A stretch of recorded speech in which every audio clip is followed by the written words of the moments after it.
നമസ്കാരം. Raf talk ഫുട്ബോളിലേക്ക് എവർക്കും സ്വാഗതം. എതിർ താരങ്ങളെ പ്രകോപിപ്പിക്കാൻ വേണ്ടി ആരാധകർ പലപ്പോഴും പല തന്ത്രങ്ങളും ഉപയോഗിക്കാറുണ്ട്. ഇന്നലെ അൽ ഹിലാൽ വേഴ്സസ് അൽ നസർ മത്സരത്തിനിടയ്ക്ക് അൽ ഹിലാലിൻ്റെ ആരാധകർ ക്രിസ്ത്യാനോയെ പ്രകോപിപ്പിക്കാൻ എന്നവണ്ണം മെസ്സി ചാൻഡുകൾ കൊണ്ട് സ്റ്റേഡിയം ആകെ മുഖരിതമാക്കിയിരുന്നു. ഇത് നേരത്തെയും അൽ ഹിലാൽ ആരാധകർ ചെയ്തു വരുന്നൊരു പണിയാണ്. ക്രിസ്ത്യാനോ കളിക്കളത്തിലുണ്ടാകുമ്പോൾ അൽ നസറുമായിട്ട് കളിക്കുമ്പോൾ മെസ്സി ചാൻഡുകൾ പറയുക. അതിപ്പോൾ മെസ്സിയോടുള്ള സ്നേഹം കൊണ്ടാണ് എന്ന് കരുതേണ്ട, ക്രിസ്ത്യാനോയെ പ്രകോപിപ്പിക്കുക എന്നുള്ളതാണ് അവർ ഉദ്ദേശിക്കുന്നത്.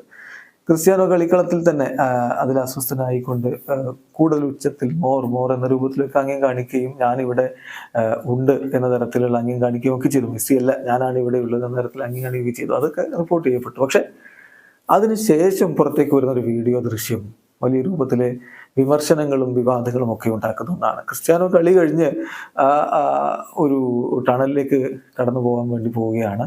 അദ്ദേഹത്തിന് നേരെ അൽ ഹിലാലിൻ്റെ ഫ്ലാഗ് എറിയപ്പെടുന്നു. ക്രിസ്ത്യാനോ അതെടുത്തിട്ട് നേരെ തൻ്റെ അബ്ഡോമിനൽ ഭാഗത്ത്, തൻ്റെ ജെനിറ്റൽ പാർട്ടിൻ്റെ ഭാഗത്തെടുത്ത് ഇങ്ങനെ റബ്ബ് ചെയ്യുന്ന പോലെ കാണിച്ചിട്ട്, അങ്ങനെ ഒരു ആംഗ്യം കാണിച്ചിട്ട് തിരിച്ചു നിന്ന് കൊടുക്കുന്നു. ഇത് വലിയ രൂപത്തിലുള്ള വിവാദങ്ങൾക്ക് വഴിവെച്ചിട്ടുണ്ട്. എതിർ ടീമിൻ്റെ ഫ്ലാഗിനെ അവഹേളിച്ചു അല്ലെങ്കിൽ അപമാനിച്ചു എന്ന തരത്തിൽ വ്യാഖ്യാനിക്കുന്നവരുണ്ട്. ക്രിസ്ത്യാനോയ്ക്ക് നേരെ അത് എറിയാൻ പാടുണ്ടായിരുന്നില്ല, അതുകൊണ്ടാണ് അത് സംഭവിച്ചത് എന്നും മറുപക്ഷം പിടിക്കുന്നവരുമുണ്ട്.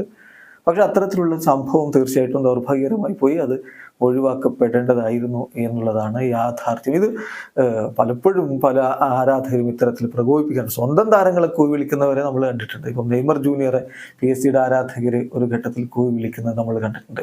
അദ്ദേഹം ബാഴ്സലോണയിലേക്ക് നീക്കങ്ങൾ നടത്തുന്നു എന്ന വാർത്ത പുറത്തു വന്നു. പിന്നെ മെസ്സിയെ കൂവി വിളിച്ച് ആകെ വല്ലാത്ത രൂപത്തിലാക്കിയിട്ടാണ് PSG ആരാധകർ പറഞ്ഞു വിട്ടത്. അപ്പോൾ ഇതൊക്കെ സാധാരണ സംഭവിക്കാറുണ്ട്.